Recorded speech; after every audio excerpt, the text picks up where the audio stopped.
Poatan, Alex Poatan Pereira, Shama, what is next for him? Light heavyweight title defense against Jiri, against Ulberg, move up to heavyweight, Jon Jones, Tom Aspinall, Ciryl Gane, my official opinion in this video.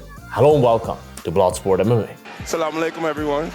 Alex Pereira is finally the heavyweight champion again. I'm very, very glad about that. As you maybe know, I'm not the biggest fan of Big Unk. I predicted Pereira to win as well, by the way. If you listen to my predictions, honestly, in the last couple of weeks or months, I think I'm at like 80%. So keep listening to my predictions. So what is next for him after beating Ankalaev? There won't be a rubber match, forget it. There won't be a trilogy. The UFC does not want Ankalaev anywhere near the title.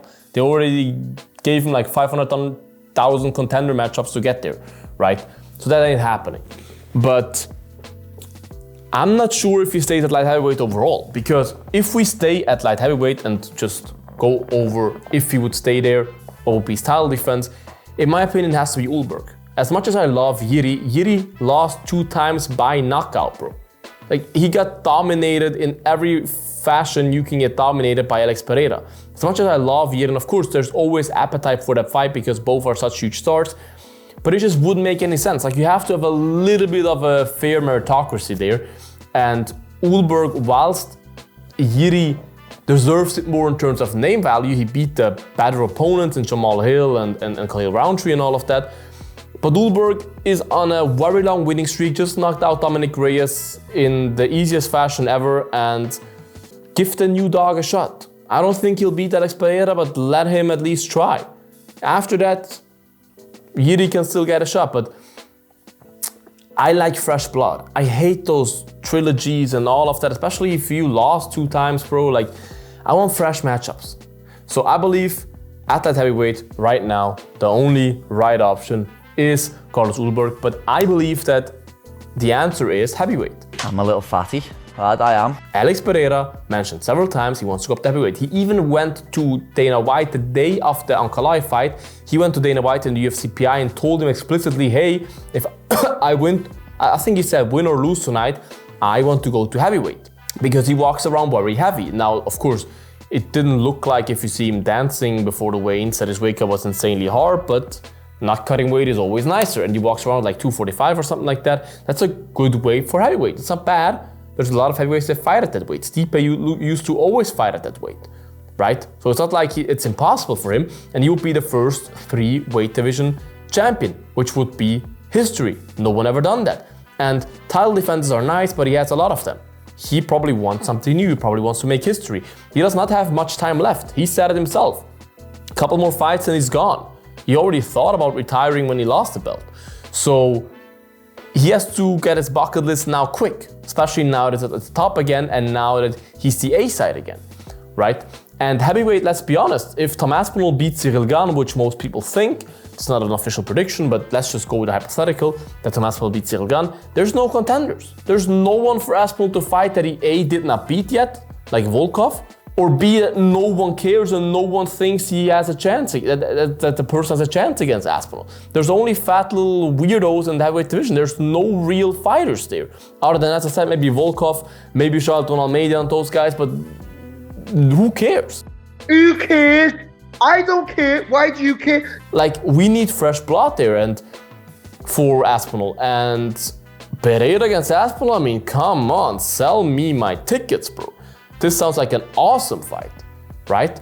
So why not? I'm sure Aspinall will gladly take that opportunity.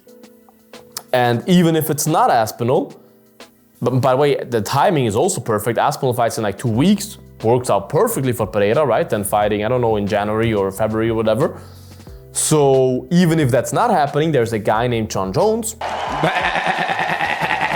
who Pereira called out several times. He even called him out after the Ankalaev fight. He just did not say it in the cage because out of respect for Jon Jones' brother that just died. Rest in peace at this stage. But he said he wants to fight Jon Jones. That will be his dream fight at heavyweight. Jon Jones himself said he would be down for that. He said it several times. They talked about it so often. This guy tickles my pickle. Jon Jones always wanted to fight Pereira instead of Aspinall for the heavyweight belt. He always said that. That's why he was so upset when he lost to Ankalaev the first time.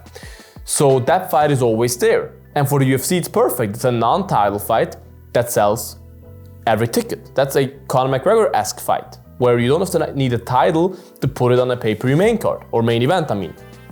So that is a fight that makes a lot of sense in a way, of course, even though there's no belt attached, which takes a little bit away, of course, because it could be a 3-weight division champion. But that's a fight that makes sense, that both guys would agree to, that would be easy to make, right? And it would be a legacy fight in a way. Now, Jon Jones desperately wants to fight on the White House, and that's still quite far away, and I don't think they want Pereira to wait that long because he still is a champion of the light heavyweight division, so if he fights the heavyweight, he either needs to retire the light heavyweight belt. Then he would work, yes. But even then, I don't think Pereira wants to wait that long for the White House card. So I would think that why not make Pereira against Aspinall beginning of 2025? Even if you lose against Aspinall, you can still make Pereira against Jon Jones on the White House card somewhere on the main card. You can still put him there. You think if he loses to Aspinall, that would like kill his stock and no one will care anymore? No, you can still make the Jon Jones fight. It's a non-title fight. So in my opinion, it makes all the sense in the world. There's so much to win there. If he loses against Aspinall, who cares? Honestly, he can still go back to that heavyweight all the time. So in my opinion, that's the thing to make. Let Pereira fight for the heavyweight belt next. Makes all the sense in the world. This is my opinion, my breakdown. Write yours in the comments, you guys. Like this video, subscribe to the channel, would appreciate that. Check out my merch, bloodsport.net. Fire pieces like this one in my shop with worldwide free shipping with the code FREE. Links in the bio. Check it out, you guys. Stay bloody, and until the next one. Bye-bye. Bloodsport out.